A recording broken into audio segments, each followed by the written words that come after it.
What's good, Will Freeman, RevolutionaryLifestyleDesign.com, coming at you today to talk about why you need to avoid having a gambler's mentality. And this is a very dangerous thing that you might not have realized. And I want to break it down to you from my own experience as a pro trader in my early 20s. Okay, I made a lot of money trading. I'm not talking about e-trading. I'm talking about I was a prop trader. I had $3 million in the company's buying power. I'm making 400 trades a day. I mean, we're in there savages in just prior to the NYSE going hybrid. We got ARB opportunities between the ECNs and the specialist, and we've got momentum strategies that actually work. And I was actually able to exit the game with a lot of cash when I couldn't make money anymore. I didn't go out on a loss. I mean, I exited the game with a lot of money. You can see exactly my experience in my article on everything you need to know about equities trading. And what I want to talk about that experience is I just have to thank God that I never developed a gambler's mentality. Okay, I've had a lot of addictions, but gambling was never one of them. And I probably was the only guy in that office without a gambler's mentality. For me, it was always about I went into the trading because that's how I felt I was going to be able to hit my consistent monetary goals. Okay, and for a while I mean, I made 100 grand profit for myself in 1 month, and that was 50% of what I actually made. Okay, US dollars, close to 13 years ago, which was a lot in Canadian dollars and would probably be something like 130, 140 USD today, for a 22-year-old kid. So I'm telling you that I was making a lot of money, but I even then I never got high from that month because I was like, this is crazy, but I was like, the next month I could lose it. I only got high when I felt like I found a strategy that was going to make me consistent money. I was like, I found a new ARB opportunity. I was like, oh, cool, that's going to get me 3 months. And even if I didn't make as much in those months, like even if I was only making 30 grand in those months, I was happy with that because I was like, all I need to do is this ARB strategy, and I'm just going to run this out until it's gone. And I would get 3 or 4 months out of it or something like that. And I was obsessed with discipline and strategy, and I still am. If I have a good month in business, I don't really care. I care if I see some type of trend that's consistent. Something that's gonna consistently make me more money, not just some one off. Okay, but once our arbitrage and momentum strategies or edges dried up, I tried for at least 6 months to build a trading system. Okay, and I couldn't make it happen because we weren't allowed to hold overnight positions, and therefore any type of trading system I needed it to be like at least a multi-week or multi-month system, because the fees and the slippage would hurt me. Okay, I don't know if you know what slippage is, but slippage is where you're looking at the chart patterns and you have to take because you won't be able to get out at the price you want, you're going to take a 3 or 4 cent loss on each side, and that slippage hurts you when you're trading every day, when you're doing intraday trading. But slippage on a 3 month trade where you have so much more room to work with, 3 cents here, 3 cents there is not a big deal. You understand? So, but of course, the liquidity that we had was based from the brokerage house, knowing that we had to be out of our positions every single day, and we couldn't take longer term positions. So I mean, I could never get $3 million buying power. I mean, right now I could probably put together a trading system that did, I don't know, 15% maybe for a certain period of time. But again, if you don't have that $3 million in buying power that I had, it's worthless on its own, especially when I could, you know, spend $300 on releasing a book and have that margin, have that return to me in literally under a day on the release of that. Okay, so I mean, what it comes down to is I couldn't make it happen. Eventually I had to admit that without an edge, and our edges had dried up when the NYSE went to hybrid markets, started trading like the NASDAQ. We couldn't arb between the ECNs and the specialist. We couldn't see how the orders flow because there was no specialist anymore. It was just running off algos and stuff like that. And I was like, this is gambling. I had to admit it that my dream was gambling, and I couldn't foresee a consistent living out of it, which really was depressing for me. I mean, I went into a depression for probably about 6 months or a year, because I'd lost my mission in life. Okay. And the thing is, though, the vast majority of guys I worked with did not have my mentality. I mean, they were degenerate gamblers. Okay, so we'd have two screens. Most guys would have two screens. There would be one with like 8 stocks, the level twos, and then another screen with charts for those stocks. And then some guys would have the third screen, okay, where they're playing online poker. So they're in 7 or 8 trades. They're watching the level twos for those trades. They're watching the stock patterns for those to see about new trades in new stocks. And then they're playing online poker in 2 or 3 different rooms. Okay, 2 or 3 different groups at the same time. Degenerate gamblers, dude. And the way they would talk about stuff was all degenerate gambling. Okay, here's how a degenerate talks. Oh man, they're never happy. Like, you can make $6,000 on a trade, man. Like, oh man, I knew Exxon was going up, dude. I knew it. I was like, oh, why didn't you put your whole buying power in? Man, nah, don't worry about that. I knew it was going up, man. I should have put more in. Or he'll be like, he'll got out close to the top, but not right at the exact top. He's like, man, I should have held it for another 30 seconds, dude. I knew it was going up 30 more cents. Or it'd be like, the guy would come in the next day. I had this guy, Dave, that did this every day. He'd be like, did you see the futures? I'm like, nah, dude, what happened? He's like, see how it went up? Remember how I said that yesterday? I'm like, not really. He'd be like, dude, I knew it was going up. I knew it was the exact level. I was like, yeah, how much money did you put on it? He's like, no, because like, like that type of mentality. And then they would always like be hiding the losses, right? Okay, you hear a lot about, when you're hearing about your friend making Forex or this and that, he's like, yeah, I made $5,000 this month, but he didn't tell you last month he lost $3,000, dude. Okay, that's that kind of gambler's mentality, and that's the guys are talking about their wins or talking about what they should have won, and it's never like, oh, this happened in the system. Okay, level-headed, I have to tinker with the system and create a better range and maybe use some better indicators and things like that. Okay, and unfortunately, fortunately for me, when I couldn't make that system work, I quit. But I quit with a lot of money. I didn't go out on a loss. I went out with a lot of money, and basically in that 6 months of trying to build that system, I really just flatlined. So I went down to, I was making like $10,000 a month and then losing $10,000, but I had a ton of money from what I made before, and I was just flatlined, and I couldn't make the system work, and I was out. But a lot of guys weren't that lucky. Okay, most guys aren't that lucky to go out the way that I did. Okay, the only mistake that I made was I didn't invest that money into a business, because I was 23 or 24 and I couldn't execute. And by 25, Tim Ferriss's book on the 4-Hour Work Week came out, and I was looking at that, and I was like, okay, that's what I'm going to do. I'm going to build the sell products, and I'm going to move to Thailand.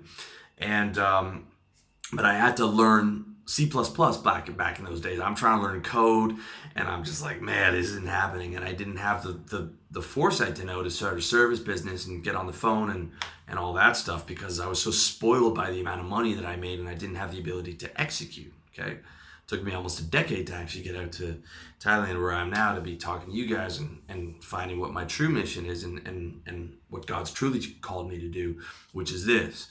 But I did get out on top. Most of the guys didn't.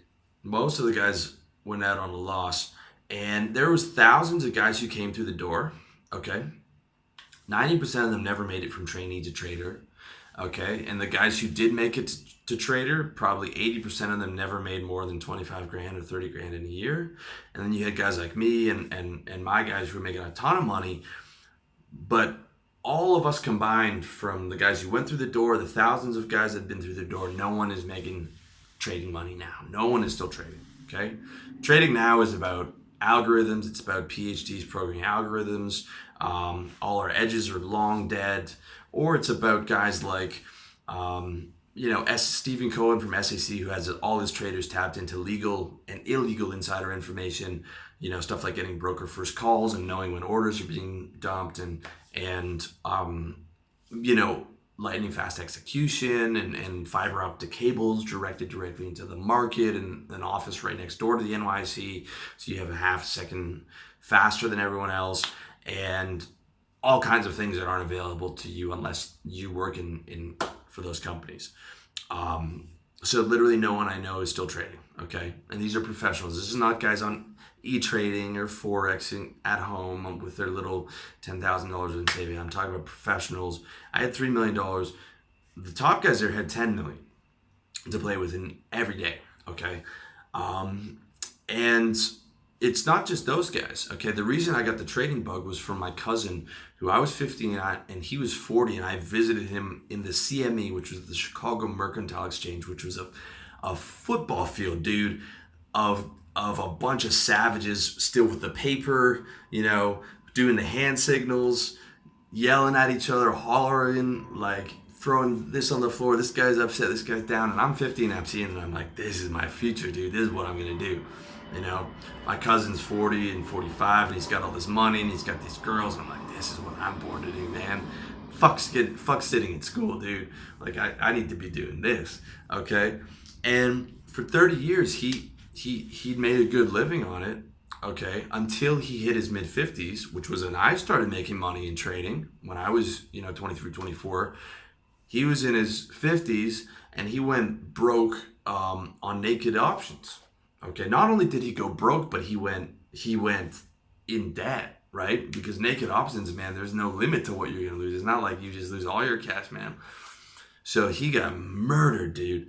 And everything that he worked for 30 years, 10 years away from retirement, gone, dude. Plus owing, okay? And I mean, that to me was crazy too, because that was around the same time I was thinking of getting out. And that's the thing about having a gambler's mentality, dude. Your money is never safe. Okay? It doesn't matter how much you make, right? Warren Buffett's money is very safe because everything he does is an investment decision. He won't even bet $10 on a game of golf, right? Not because he doesn't have the money, but because he has the mentality of never doing that, because he understands it. I have the same mentality too. I'll play cards with my friends, but I will never bet on anything, because I keep that door very solidly closed, and that's an important thing, okay? And your money's never safe no matter how much you win. You can be a poker pro for 10 years with a $15 million bankroll, and you can lose $5 million on one night at the Bellagio, or you can lose $10 million in a house game where you're playing with celebrities and billionaires, and you're over there thinking you're a shark, and you're there to clean house, and the billionaire knows you're a shark, but he knows your bankroll is 15 mil and his bankroll is $1 billion. So he's like, let me see if I can clean out this poker player for a bragging story.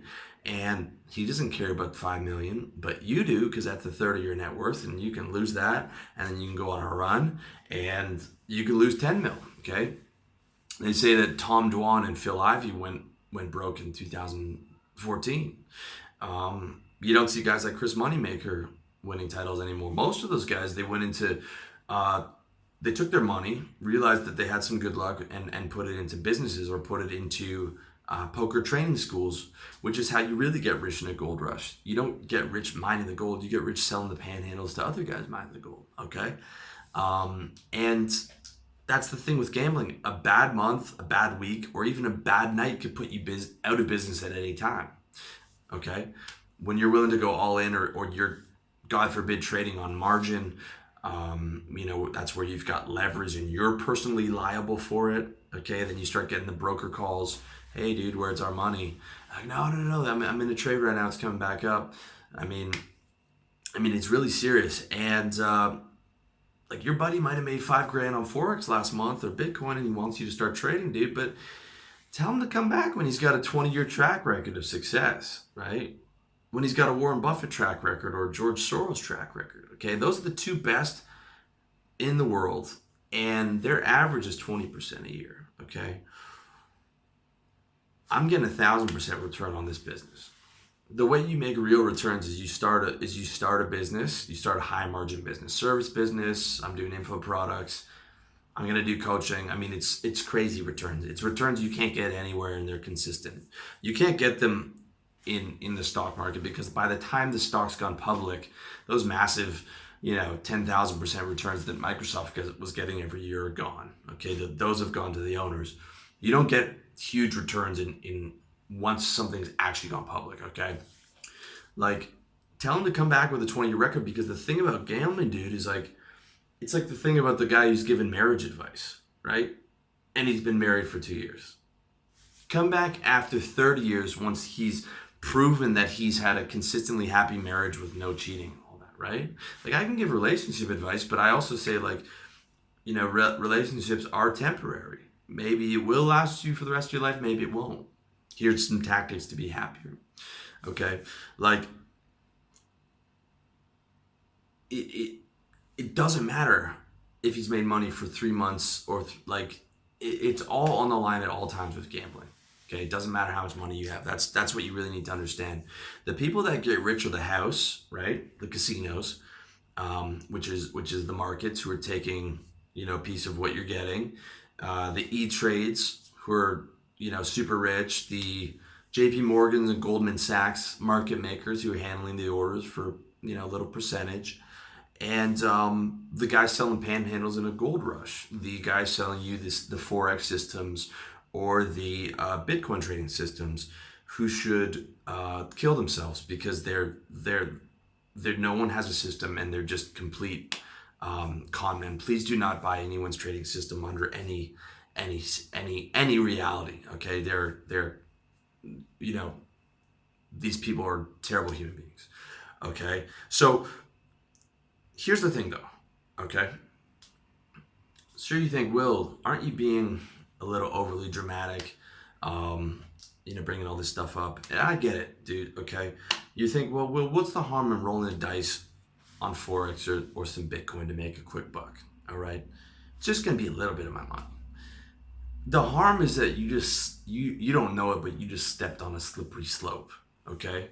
One that you're not prepared for. You just open that door to get in that gambler's mentality just a little bit, dude, okay? And that's a dangerous, dangerous, dangerous thing to do, okay? You don't have a year of trader training where you have a set stop loss and your bosses scream at you for not punching out of losses, and it's just beaten into your head to punch out of losses, okay? And even if you had that, I would see guys, once they got big enough, once the loss got big enough, they wouldn't punch out of it, including me.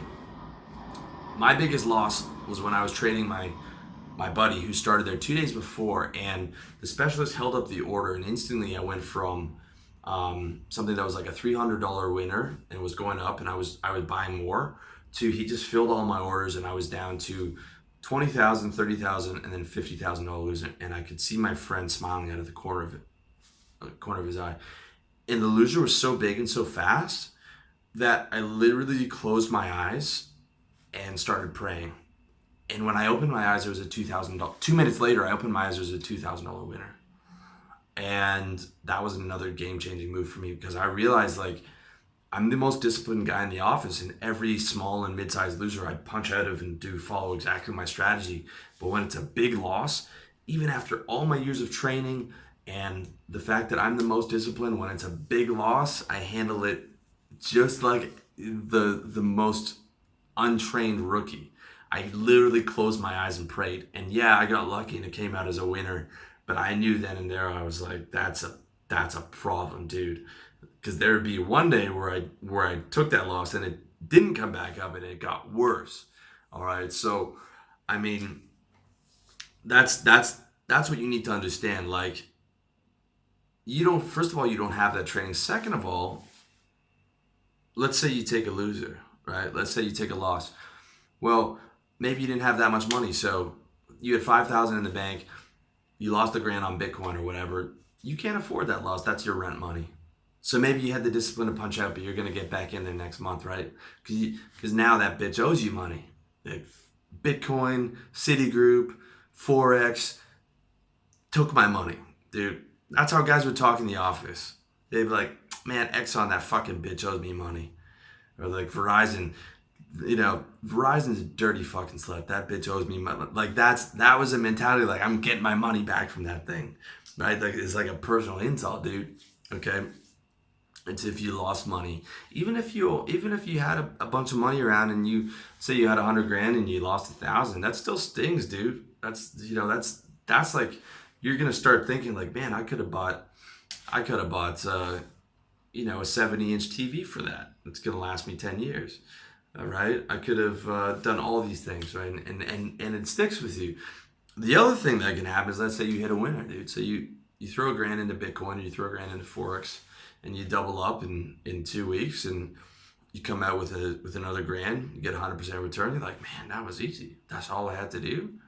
Maybe you go back at it again, double up again, go back at it again. Well, now you start talking to your friends. Yo, dude, I just killing it on Bitcoin, dude. This is easy, right?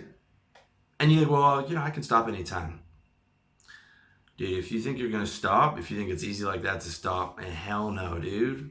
When you're doubling up on your money like that, it's not easy to stop. It's like the guy who says he's only gonna do one steroid cycle. No one does one steroid cycle. When you go on cycle and you make more gains than you've ever made since your first year in training, you think you're gonna give that up, dude? No.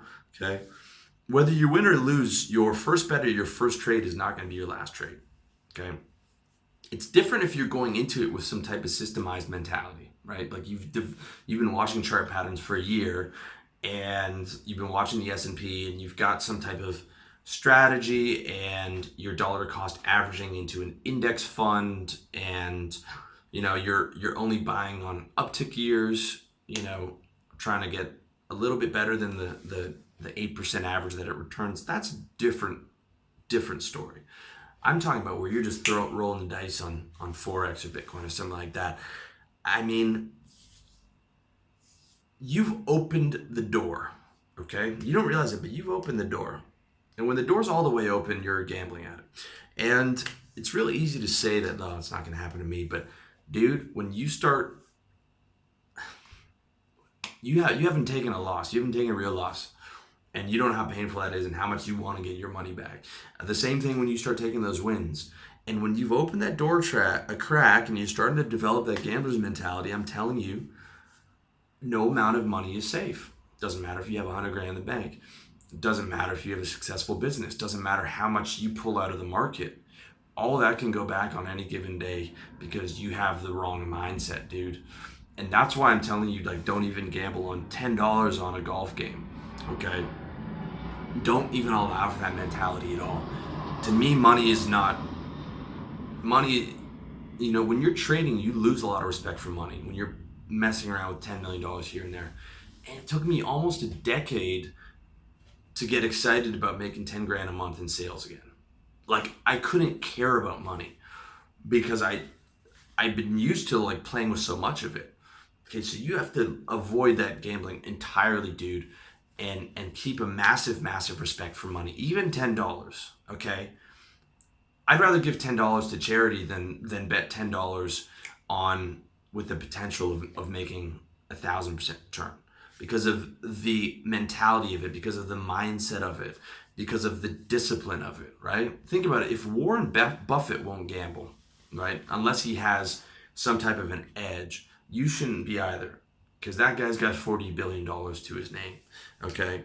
And again, it's like a drug addict. When a drug addict, his life's not safe. Doesn't matter if he's a Hollywood celebrity. He can burn all that down, right? If he gets hooked on the drug. Just like you shouldn't take heroin, okay? Because gambling, for some guys, is as addictive as heroin. And yeah, you could take heroin once in theory, but most people don't. Okay, most people stop when they're like, okay, shit, I'm doing this. This is a problem. Okay, I'm getting addicted. I'm stopping. Or they keep going and throw their life away on it. The same thing with guys who are gambling. Like when I saw that I couldn't make a system out of it, I was like, this is just gambling now. I don't have the arbitrage. We don't have those 3-cent pops and momentum when it hits a level break. I'm like, now I'm just throwing money around. And yeah, it wasn't my money. But you're not going to have a company giving you $3 million in buying power, dude. You're going to be playing with your own money. And I'm telling you, no amount of money is safe. And you're opening the door to a beast, dude. Okay? I can show you from my cousin. I can show you from the guys that I came up with in trading. I can show you from your friend right now who's making money on Forex. Just wait 2 years from now, dude. Okay? So instead of the gambler's mentality, what you need is an entrepreneur's mindset. Okay, look at the Forbes list of the top 500 richest people. They're all entrepreneurs. By the way, Warren Buffett's an entrepreneur. All he does is sell a service of, um, a 12% better return than the S&P. That's all he does.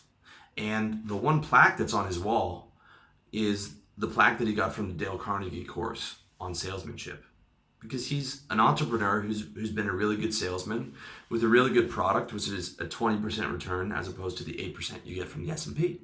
All right. So literally all of them, Carlos Slim, Zuckerberg, the Google guys, everyone on that billionaires list is an entrepreneur. Okay. And that's not a coincidence, because you need to have the real success comes from that entrepreneur's mindset, where and I'm not making as much as I did in trading, but I love making money in the entrepreneur's mindset, because in business, and I love business because it's so damn measurable.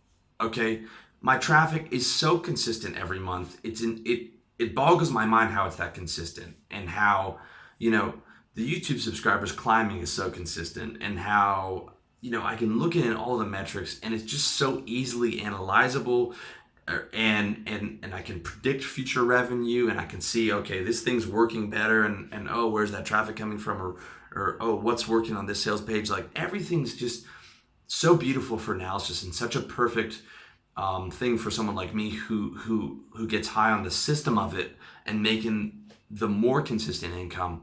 And if I have a problem, I can just go and log into my processor and see, okay, here's what's going on.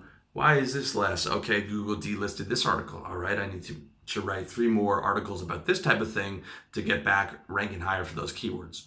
All right, and that's so important. Okay, when you have the entrepreneur's mindset, you got the specific, measurable metrics. You're in something with high margins like mine, personal brand and info products, or the service business that I recommend to most of you guys, which you can see in How to Build a Service Business article and video over at revolutionarylifestyledesign.com. And you get total transparency on your returns. Okay, I know there's 4 ways that I make money in my business. Traffic, okay, which I can do from articles, videos, audios, SEO and content, or paying for content on either Facebook, or promoting it on YouTube, or advertising towards it. You can do marketing on Facebook, YouTube, Twitter, email, or hire someone to do the marketing for me. Sales, which is like sales page, sales funnel, doing video ads for my products and telling you guys on it. Or I can release more products. Okay, the more products I release, the more money I make. It's just a question of, of those 4 areas, I'm always deciding every day which, what do I need to be working on? What's the best use of my time? What's the most profitable use of my time between those 4 areas? And it's going to be those 4 areas for, the rest of my business, which is such a beautiful thing, because it's so easy it's so transparent, it's so easy. And if you want to make more money, it's just like, well, this is what we do here. Okay, if I'm going to invest money, right? I'm going to invest $300, whatever, that's how much it costs me to get someone to design a book cover for me. Or when I start doing courses, I'll invest $1,000 to get someone to help me with the video or put some graphics on it, right? And that will be made back before the end of the first day of launch. Okay, the margins on this thing are insane. And the same thing with the service-based business. Okay, my buddy was a car broker and spending $500 a month on Google AdWords, no other outbound marketing at all, and was getting $4,000 a month off that $500 ad spend. Okay, I mean, crazy returns, crazy. I mean, thousands of percent of margin are available each year for a service business. You can be a solopreneur and make $250,000 and spend $10,000 on advertising. So you're doing cold calls and getting your name out in other ways on Facebook and Twitter and email and stuff like that. Okay, it's crazy, dude. So that's the mentality I'm trying to break down to you, dude. You have that entrepreneur's mindset, systemized strategy, money is extremely valuable. You only invest your money in things that are where you can see the return, where you can calculate it, where it's easily explainable, where you can reinvest in your brand that you're going to have 10 years from now, or invest in getting clients that are going to be paying you 10 years from now. Like, I mean, it's crazy. Guys they got 5 grand in net worth. They're dropping a grand on Forex or whatever. Like, that's insane to me, dude. You got to have that entrepreneur mindset. You got to be funneling as much money that's not going into savings back into your business for the first couple of years until you've maxed out that marketing spend. And when you have that mentality, all your money's well spent because you're investing in the most important thing in the world, you incorporated, right? You're reinvesting that money back in yourself instead of giving it away to a Forex exchange where, the broker's taking this amount, the exchange is taking this amount, and eventually, some guy's taking the rest of it from you when you take that loss. Okay, that entrepreneur's mindset is what you have to have, dude. And I can't stress that enough. And I'm talking to you from someone who succeeded in trading. Okay, not on E-Trade. I'm talking about, and I'm telling you, dude. Like, I wish I'd started a business at 24. I wish I'd executed, man. I wish I'd had clients that could be paying me now. I knew I was supposed to, but I wasn't there fully. I wasn't ready to execute 100%. I wasn't ready to learn C++ programming, even though I had a bunch of money to invest from trading. I knew I had to. I wanted to be like Tim Ferriss, but I wasn't there on the execution level because I didn't fully have that entrepreneur's mindset.